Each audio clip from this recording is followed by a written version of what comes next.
Welcome to the Professional Rubricer Podcast.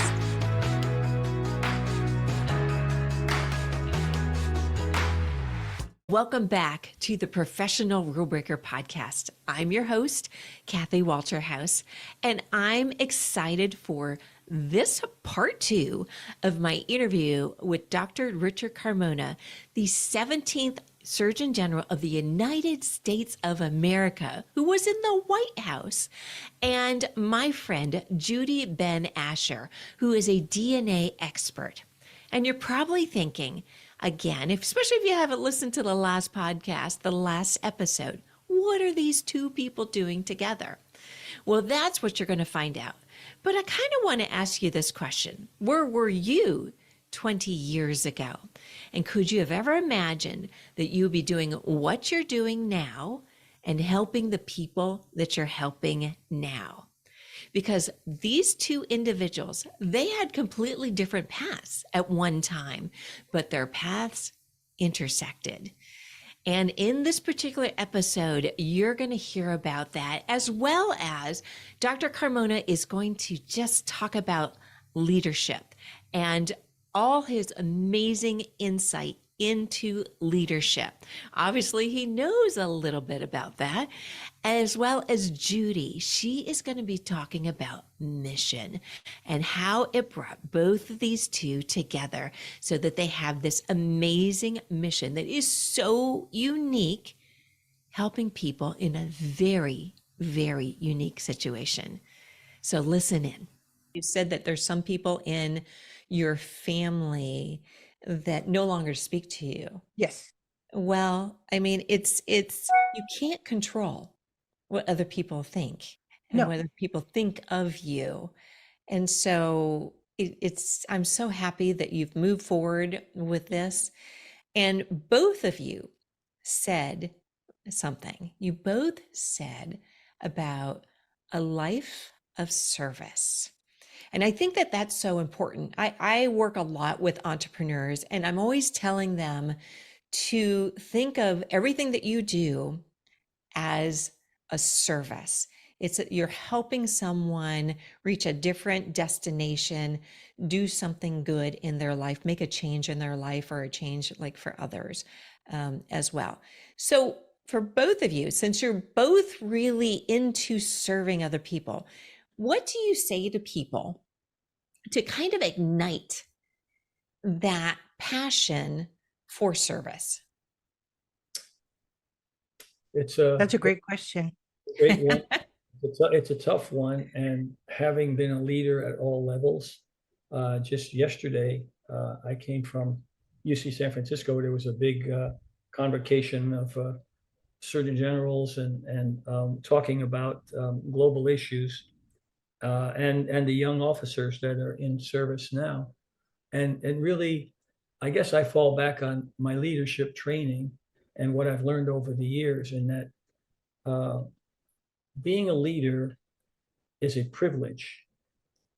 Being a leader is an earned privilege. People think because they give you a rank or they give you stars on your shoulder that you're a leader.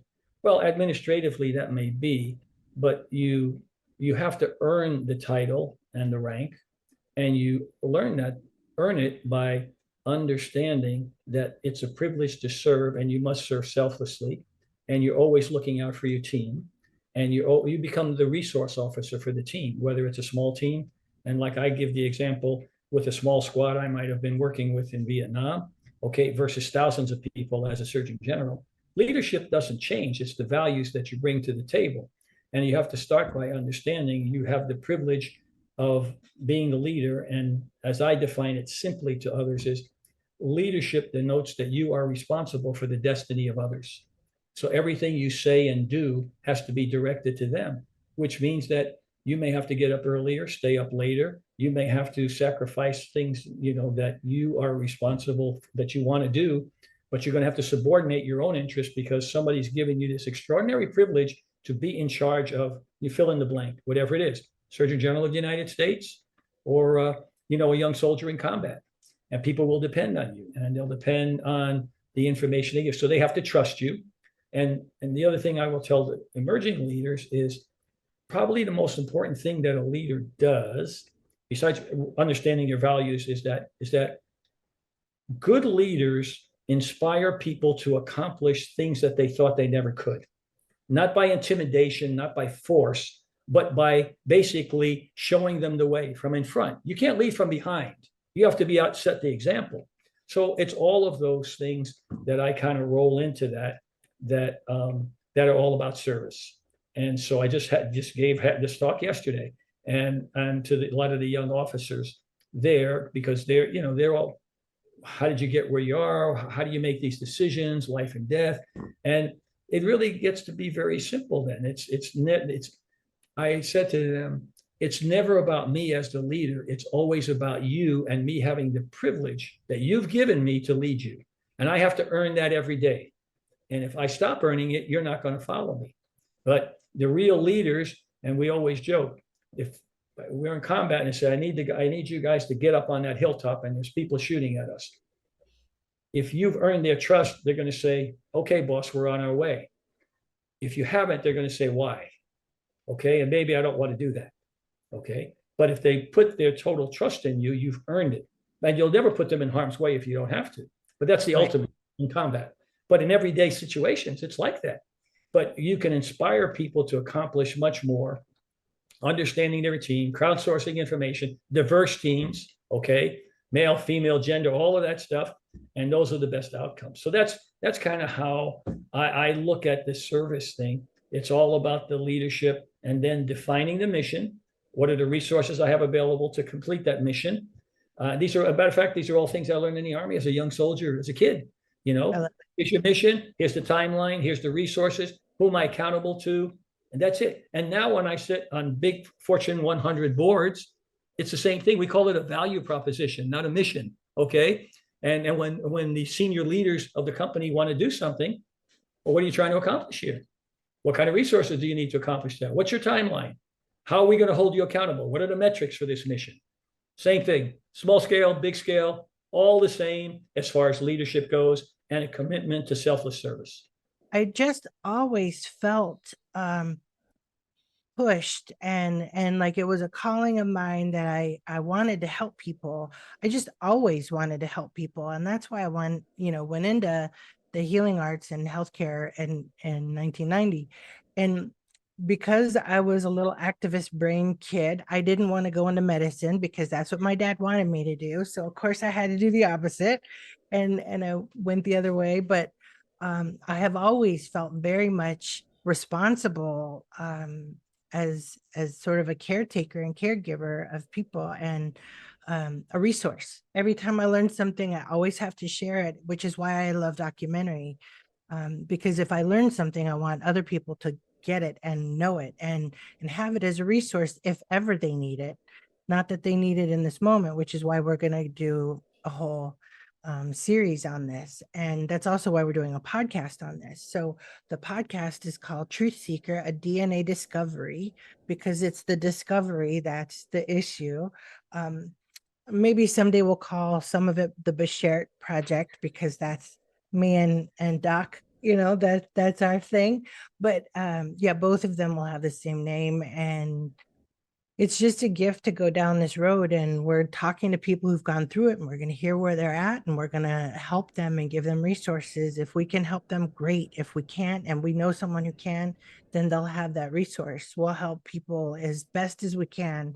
And it's messy and it's not perfect. And the leadership piece is just really being a support and a judgment-free space and place for them. So it's important as we're cultivating a judgment-free community where people can go. And it's just been, I think, the biggest gift in my life to have this discovery, because now I was one of 5. My oldest brother died a crib death, and then my sister was killed in the helicopter crash, which is how I know Dr. Carmona. But I just gained 3 brothers. So for me, it really expanded my life, and it's such a gift, and I'm so grateful. And I'm so grateful to be on this path and journey with Dr. Carmona. It's been overwhelmingly fun also, which is really good. A lot of fun. And I'll tell you, Kathy, coming full circle, I often reflect back on some of the things with my mother, because my mother taught me to be curious. My mother taught me to never be satisfied with the status quo, to always question, why is this happening? And so when I talk to young men and women who are aspiring to be leaders in different areas, I'll say one of the other characteristics of a leader is that you can never become complacent. You always, whether you're in business or in tactical and medicine or in law enforcement, it's the same thing. That as soon as you become complacent because you figure you own the space, somebody will come up behind you and eat your lunch and take over. Okay. So every day you should get up with a sense of urgency, asking, how do I make a better widget? How do I have a better product? How do I extend myself in the community more? And you have to be driven by this curiosity to do better. And that's the public service or general service that you were addressing. But that's why I look at it through the leadership side. It is a privilege to be able to make things better for people in whatever domain you choose. But the value system is still the same. It doesn't make a difference. It's still the same when you go to change something.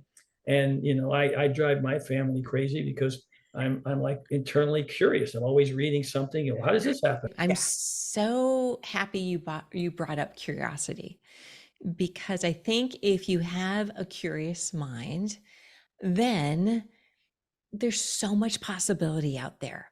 Because when you start asking why, or maybe why not, Yes. it opens so many doors. When you have that, I know I drive my husband absolutely crazy because I'm always asking the question why. And sometimes he'll say to me, he goes, okay, when we go in here, don't ask any questions. but My husband does that too. Does he do the same? Even because one of my degrees is in nutrition, and we'll go to a grocery store. My husband will say, "Can we please just grocery shop and not teach anybody anything about cucumbers today? Can we just go to the store?" And I'm like, "Yeah." My youngest, Kathy, my youngest grandson. It's funny. We all know he'll be looking and talking to me. I said, "Hey, Papa, why does this happen this way? Papa, how about this?" And I see it, growing in him already. Always asking, "How did this happen? Why this? What is that?" And I thought, God, it's wonderful. It's just wonderful. I think the best leaders, my personal opinion, I think the best leaders are curious. They're curious about everything and their business and everything else. And I love what you said about leaders, that it's their job, in essence, to inspire others to achieve things that maybe they thought that they couldn't. So I think both of you have also vision, because you wouldn't be where you are today without that vision. So I want to find out what's your ultimate vision for these two projects, or this project that you're working on? I would hope that we'd be able to democratize this concept, mature it even further to bring value to society. Yeah. Stated. I want it to be common language. I don't want my main worry so I've now talked to over 1,000 people individually that have gone through this, and they all have the same basic through line, is the guilt and shame. And what I want people to understand is that they had nothing to do with the decision, right? That they're just trying to figure it out. So please be gentle to them. If you know somebody who's going through this, make sure they're eating. Whether or not you felt like they were the dramatic one in the family, or whatever your take was before this thing, they are now changed. And please show up for them. They need you. They need a support system, and a non-judgmental, judgment-free support system. And the last thing that you reminded me of, when you were saying about, being kind and being compassionate and everything, it's what your mother told you when you were a kid. Be nice to other people. Right. Don't hurt people. Help people when they need help. Right. Basic values. Yeah, absolutely. It's almost the golden rule. Yes. Everything I needed to know for life, I learned in kindergarten. Remember that one? Yes. Yeah. So, I mean, again, for me, it's really just about getting the message out there and letting people know that we're a resource for them, and we want to help them help other people. So I don't see it ending. I just see it expanding. So I love that both of you have this really big vision. And I think what's interesting, because I always encourage people to have a big vision, because once you have a strong enough vision and know your why, which I know both of you know your why deep in your heart, that all the pieces start to fall into place. And I think correct me if I'm wrong, but is that kind of like what's happening right now, that Well, these that's things are coming into place for both of you? so when I decided to not let other people's opinions of what I'm doing stop me from doing what I felt I needed to do, the next day is when I heard from Oprah's producers to come and talk to her about this. And I didn't know that Oprah had a DNA discovery herself. She had two sisters named Patricia. So I hope to speak to her again at length about this topic. We had a great conversation about it. And it was a beautiful and nurturing conversation. And I'm also so happy that that happened. But yes, when you decide to step into that thing, no matter what the fallout is, to just you know, give up all ideas of what you think is possible, and you just allow yourself to do the thing that you feel like you're supposed to do, everything falls into alignment, which is why I love teaching manifestation, because that's always how it's worked for me. Is just having natural conversations with people, and it just always grows and gets bigger, and it's such a beautiful thing. Kathy, I would say too that you talk about vision. One of the things we teach in leadership as well, it's a simple axiom, is that if you don't know where you're going, you'll never get there. Oh my goodness, absolutely. And so you have to, what's my mission? That tells me where I'm going, what I'll need to get there, and what are my resources held accountable, all of that. So you could be in a Fortune 100 company. It's the same discussion that we're having, or you have any place if you want to accomplish something. The question is, how big, to your point, do you want to make that vision? You know, Yeah. I'm narrowly focused or big. So I always think of mine, and again, back to my mother. She said, don't let anybody tell you can't do that. And she would say, because, you know, there was a lot of discrimination, and she was above that all. She said, you go get an education. No one can take that away from you. You get the best education. And she said, it'll be hard. You'll have to work harder than some people. But when you get there, then you'll show them the way. You know, and she always used to say, you know, she, as poor as we were, there was nothing that could keep her down. She was always positive, positive, positive, and the big vision. So the audacious one for me is, you know, high school dropout, no education, enlists in the Army at 17, gets an equivalency diploma. Maybe someday I could be a doctor. And then I become Surgeon General. You know, it's kind of like, that's about as big and audacious as you could get, you know. And so I try and inspire others with my story, but mostly tell them about my mom too, who never gave up on her kids, you know, Yeah. and kept inspiring us, which is what leaders do. Even when you were down, she'd say, no, don't worry about that. Everybody fails. When you fail, you're learning. Learn from that. And she would say to me, what have you learned from that? Now be better next time, you know. But those are the inspirations you need.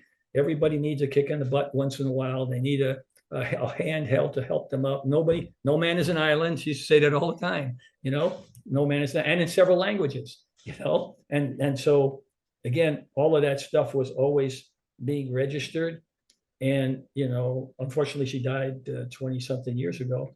But if she was here today, you know, you just one of those things I'd say, give her a big hug and say, damn, I wish I listened to you more. You know, I eventually got it, but I could have probably made it a lot easier on myself, because you really had all the answers for life. So again, that's, you know, the approach that I take to all things as well. And it helped me a great deal as Surgeon General, you know, having to deal with a great diversity in the universe of things, sometimes unpopular. But like I told the kids last night, one of them asked me, so Surgeon General, what was the most difficult thing that you had to do as Surgeon General? I said, that's pretty easy. Tell inconvenient truths to politicians on a regular basis. Right.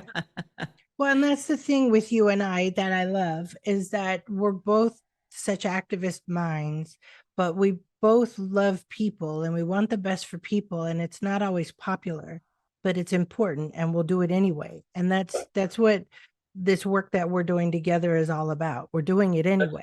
What we used to say in Special Forces, if it was easy, everybody would be doing this. Exactly. Absolutely. I love that saying. I absolutely love that saying. And Dr. Carmona, I think your mom and my mom might have been sisters because mine too. Yeah. We're maybe they're all hanging very out headstrong, very headstrong, and always said to me that, don't let anybody tell you you can't do something. And also living really true to your heart. So you make those decisions that just like a physician, right? Do no harm, right? That mantra of do no harm. It's the same thing. Make that decision knowing that what you're doing is right. Again, it's being a physician, being a leader. These are privileges that society affords you. Don't screw it up. Don't breach your integrity. Always do the right thing. Okay. And you'll be try to.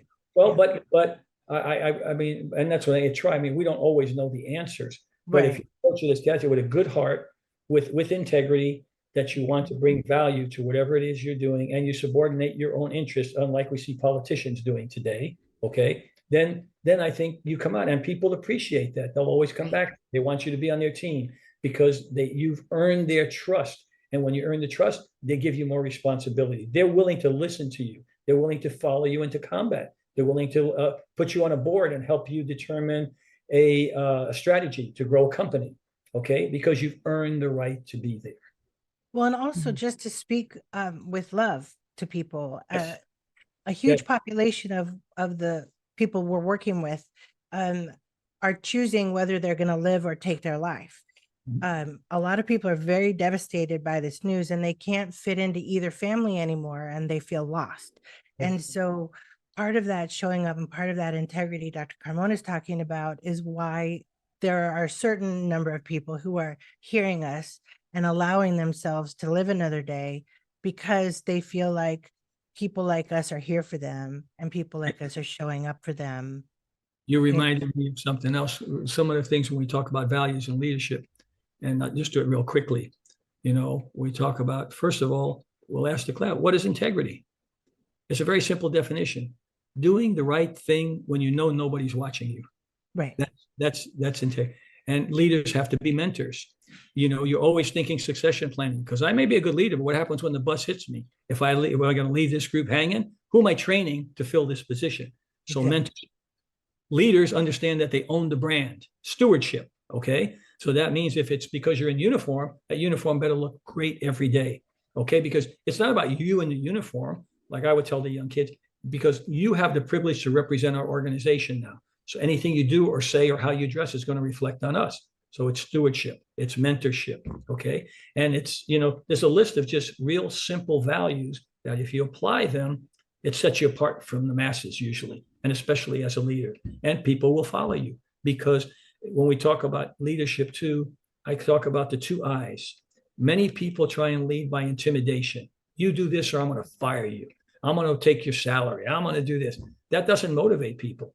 But if you get out there and shovel the dirt with them, if you go run with them, if you work out with them, if you show them that you really care, they'll follow you into battle, okay? Because they trust you. That's the difference. You lead by inspiration, not intimidation. Intimidators always lose. Very finite time that they're in leadership positions. Oh my goodness. That is the best summary on leadership I think that I've ever heard. I absolutely love that. So I know we've talked about this a little bit already, but what makes you a rule breaker? I've always felt like a rule breaker, and proudly so.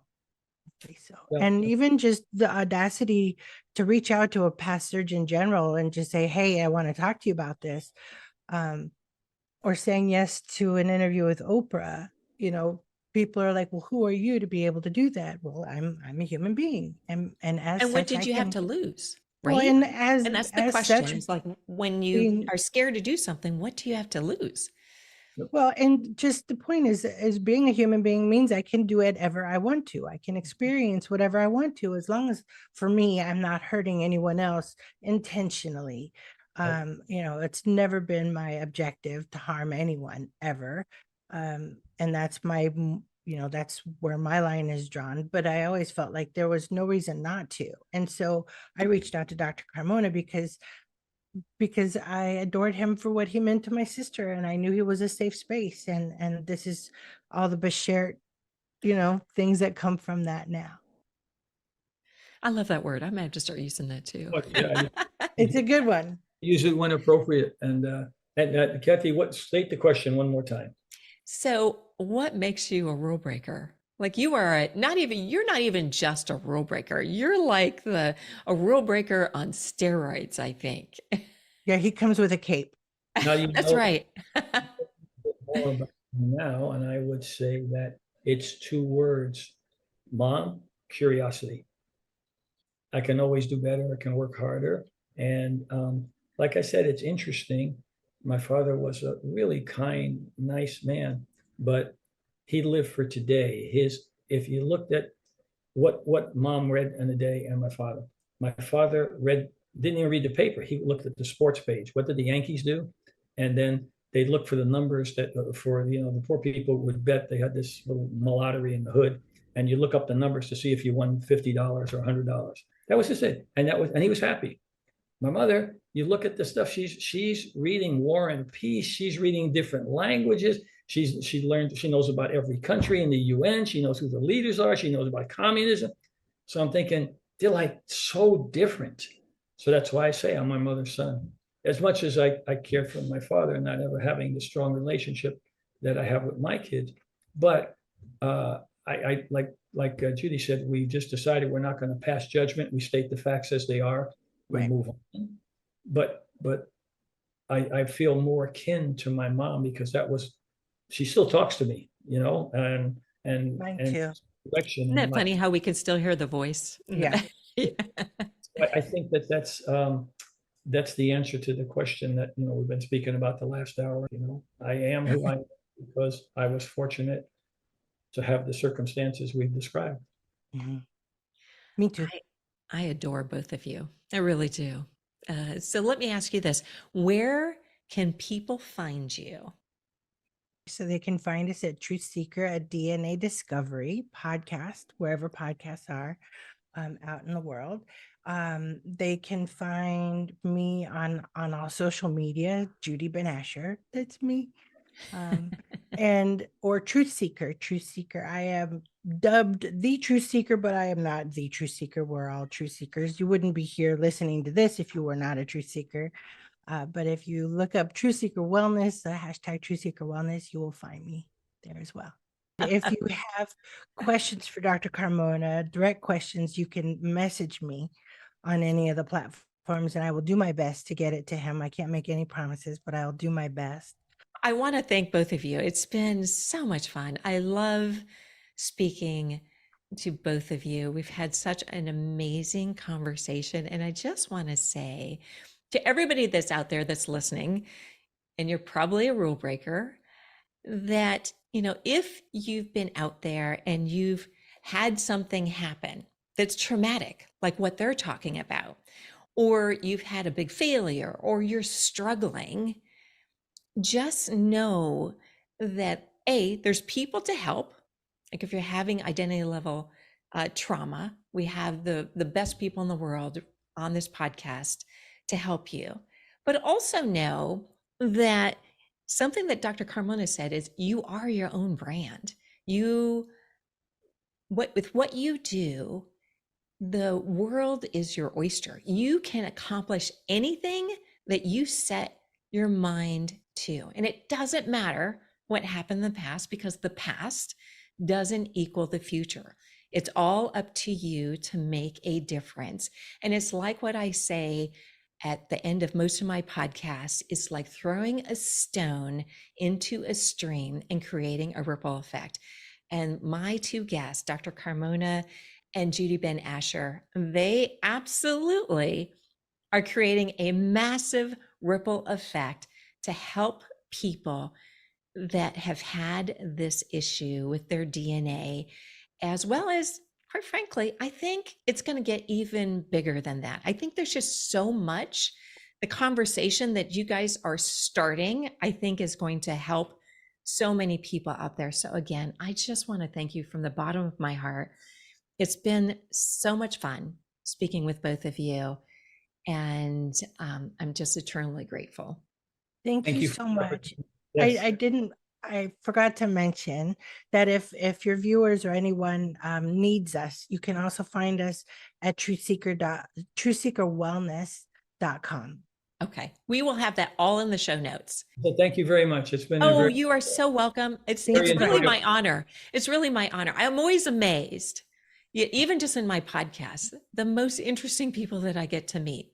Like when I was younger, if somebody had said, oh, by the way, you're going to be speaking to this DNA expert, or you're going to be speaking with the 17th U.S. Surgeon General, I'd have been like, huh? No. But I think that's kind of how we have to look at life. Be completely open, right? And know that we can achieve what we want to That's achieve. true. You know, if you can't see it, you'll never get there. Yeah. Right. There are no limits. There's no limits. And I have a huge vision too. So Yeah, there are no limits. That's it. Yep. Yeah. So thank you so much.